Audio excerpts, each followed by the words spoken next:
రాష్ట్ర ఆవిర్భావం తర్వాత టీఎస్ని టీజీగా చేయడం కానీ, రాష్ట్ర చిహ్నం విషయంలో కానీ, తెలంగాణ తల్లి విషయంలో కానీ, తెలంగాణ రాష్ట్రం వచ్చిన తర్వాత తెలంగాణ తల్లి విగ్రహాన్ని చూస్తే మన ఇంట్లో తల్లిని రోజు ఏ రకంగా చూసుకుంటే ఆ రూపాన్ని మన మదిలో తలుచుకుంటే ఒక రకమైనటువంటి ఆనందం వస్తుందో ఆ రకమైనటువంటి ఆలోచన కలగాలన్నటువంటి గొప్ప ఆలోచనతోనే ఈ యొక్క తెలంగాణ తల్లి మార్పును చేసినామని గౌరవ ముఖ్యమంత్రి గారు చెప్పడం జరిగింది. ప్రభుత్వానికి పూర్తి అధికారం ఉన్నది. ఈ అధికారం ఎంత ఉన్నప్పటికీ ఈ సభలోని అన్ని పక్షాల సభ్యులతోని ప్రభుత్వానికి ఉన్నటువంటి ఆలోచనని పంచుకొని చేస్తే కొంత ఇంకా బాగుంటుండని మా సలహా సూచన.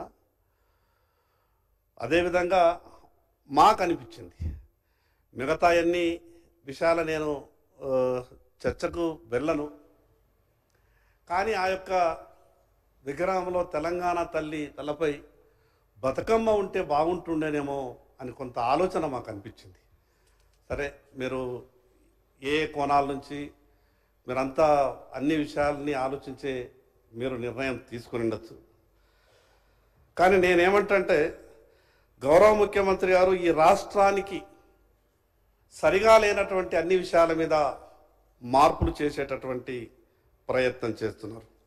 దానికి నేను ముఖ్యమంత్రి గారికి ప్రత్యేకంగా అభినందనలు తెలియజేస్తా ఉన్నాను.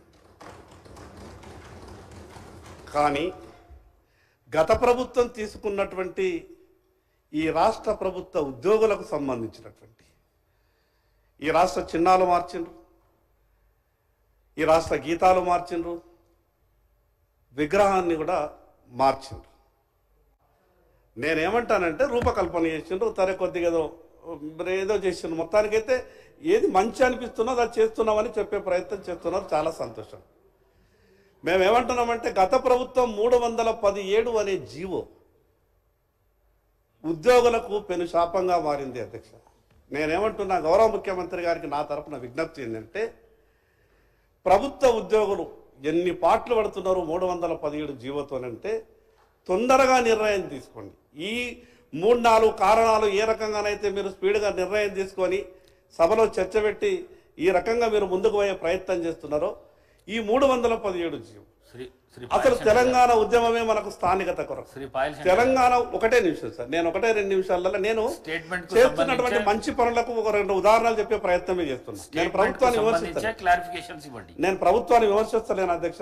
చేస్తున్నటువంటి మంచి పనులకు ఇంకొక 4 మంచి పనులు చేస్తే బాగుంటుందని ప్రభుత్వానికి సూచన మాత్రమే చేయదలుచుకున్నా.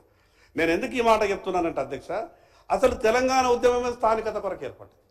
స్థానికత విషయంలో మన పంచాయతీ వచ్చింది.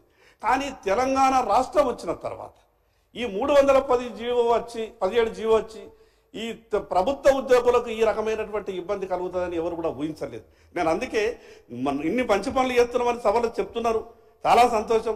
ఇటువంటి మంచి పనులు కూడా వాటికి ఎంతైతే స్పీడ్గా చేసినారు ఈ మంచి పనులకు కూడా అంత స్పీడ్గా చేయండి. ఒక్కొక్క చివరిగా 1 నిమిషంలో ముగిస్తా అధ్యక్ష. ఒక్క విషయం